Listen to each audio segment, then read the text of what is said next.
So I've had it for a couple weeks now, and I thought I would come back and share with you some of my experience with it. So this is a day where I should have never been flying and tried to do this with the drone, but somehow the day was speaking to me. It was windy. This water is normally dead calm and you could see the waves on it. It was really windy.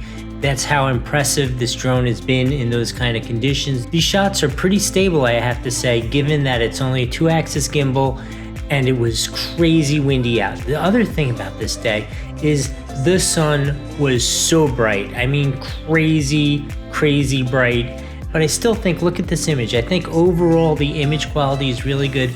I'm just coming back again to say that I really enjoyed this drone. I think it's awesome. We'll see you next time.